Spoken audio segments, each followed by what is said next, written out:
Chapter 4. The Proclamation of Qualities. 1. Relative value of Tathagata relics and of perfect wisdom. The Lord.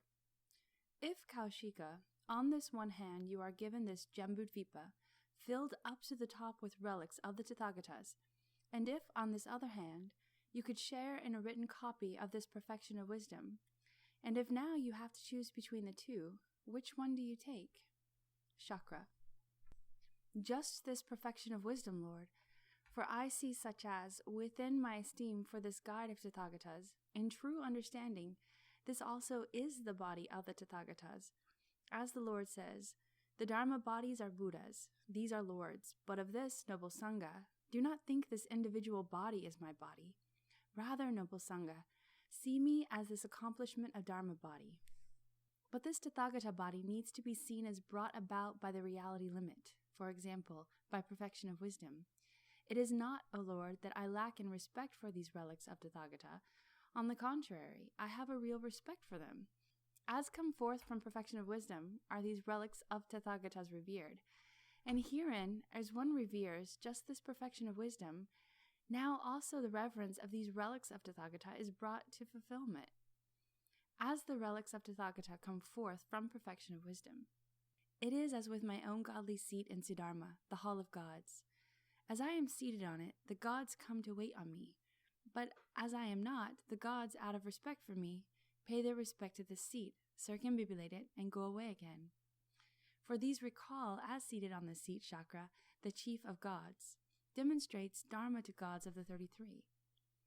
In the same way, perfection of wisdom is the real immanent cause and condition which feeds and reveals all knowledge of Tathagatas. The relics of Tathagatas, on this other hand, are true deposits of all knowledge, but these are neither true conditions nor reasons for production of such cognition. As the cause of cognition of all knowingness, perfection of wisdom is also revered and concentrated upon through relics of Tathagata. For this reason, of the two lots now mentioned, I choose just this perfection of wisdom. But it is not because I lacked in respect for the relics of the Tathagata. Even choosing thusly, I have real respect for these. For these relics are worshipped, as these are pervaded by this perfection of wisdom. And if I had to choose between a copy of perfection of wisdom on this side, and even a great trichilocosm filled to the top with relics of the Tathagata on this other, I still choose just this perfection of wisdom for the same reasons. For the relics of Tathagata are true deposits of cognition of all knowingness, but such cognition itself is come forth from perfection of wisdom. So just here, of these two lots, I choose just this perfection of wisdom. But it is not due to any lacking in respect for the relics of the Tathagata. In choosing thus, I have a real respect for these. These, however, are worshipped as having come forth from perfection of wisdom, and as such are pervaded by it. 2. Simile of the wishing jewel. It is like a priceless jewel with the property of preventing beings and ghosts from entering the place it is put. If someone were possessed by a ghost, one only needs to introduce this jewel, and any ghost departs. If someone oppressed by the wind applies this jewel as one's body is inflated, one holds back that wind and prevents it from getting worse, appeasing it. It has similar effects applied to a body burning with bile, choked with phlegm, or painful as a result of disease arising from a disorder of the humors.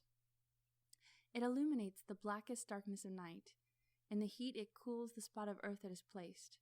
In the cold it warms it. Its presence drives vipers and other noxious animals from districts which are infested with these. If any woman or man is bitten by a viper, one need only show them this jewel, and its sight counteracts that poison and makes it depart. Such are the qualities of this jewel. If one has a boil in the eye, or clouded eyesight, or a disease in the eye, or a cataract, one need only place this jewel on the eyes, and its mere presence removes and appeases these afflictions. Such are its qualities. Placed in water, it dyes the water all through with its own color. Wrapped in white cloth and thrown into water, it makes the water white. Equally, as wrapped or bound in a black, blue, or yellow, or red, or crimson cloth, or into cloth of any color, it dyes the water into which it is thrown the color of the cloth. It also clears up any turbidity which may have arisen in the water. Endowed with such qualities is this jewel. Ananda. Do these jewels, Kaushika, belong to the world of the gods, or to the people of Jambudvipa? Chakra. These are found among the gods. The jewels found among the people of Jambudvipa, on the other hand, are rather coarse and small, and not endowed with such qualities. As such, these are infinitely inferior to these heavenly jewels. But the ones among the gods are fine and full of all possible qualities. As this jewel is now put in a basket, or even placed up upon it, the basket is still desirable after the jewel has been taken out. The basket, through the qualities of the jewel, becomes an object of supreme longing. In the same way, O Lord, the qualities of cognition of all-knowing are derived from just this perfection of wisdom. On this account, the relics of Tathagatas thus gone to parinirvana are reverently concentrated upon, for these are true repositories of cognition of all-knowingness. And as any demonstration of Dharma by Buddhas and Lords in all world systems is venerated and held in reverence as it comes forth from perfection of wisdom, so also the Dharma's discourser's demonstration of Dharma. As a king is revered, as his royal might gives courage to a great body of people, so also the speaker of Dharma, because through this might of this Dharma body, one such as this gives courage to a great body of people. But the relics of Tathagatas are revered for the same reason one reveres demonstrations of Dharma and expositors of Dharma. 3. Supreme value of the perfection of wisdom. So now, O Lord, as here are two lots, and as not only this great trichilocosm, but as all world systems, countless as the sands of Ganges, filled with relics of Tathagatas, is established as this first lot, and a copy of perfection of wisdom as the second lot, and I am invited to choose either, and to take such. I take just this perfection of wisdom. It is not, O Lord, for any lack of respect for relics of the Tathagatas. My respect for these is a real one. But it is perfection of wisdom pervading all knowledge such as these relics of Tathagatas are revered, as these come forth from all knowledge. In consequence, any reverence for and concentration upon perfection of wisdom is in effect a worship of Buddhas, these lords past, present, and future. Moreover, O Lord, anyone who aspires to see, in accordance with Dharma, the Buddha, these lords who just now exist in immeasurable and incalculable world systems need course now in perfection of wisdom, make endeavors in, and develop such as this. The Lord. So it is, Kaushika.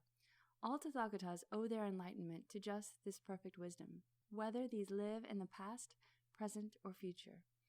I also, Kaushika, am just now a Tathagata due to perfection of wisdom. Chakra.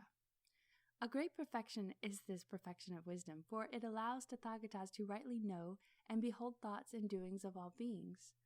The Lord. So it is, Kaushika.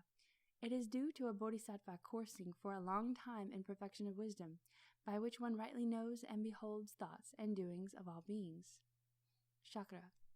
Does a bodhisattva course only in the perfection of wisdom and not in the other perfections? The Lord.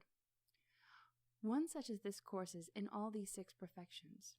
But it is just this perfection of wisdom which controls the bodhisattva as one gives a gift or guards morality, or perfects oneself in patience, or exerts vigor, or enters into meditative trance, or has insight into dharmas.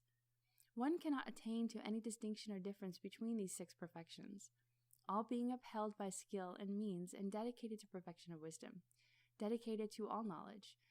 Just as no distinction or difference is conceived between shadows cast by different trees in Jambudvipa, though their colors may differ, and their shapes, and their leaves, flowers, and fruits, and their height and circumference. But these are all just called shadows.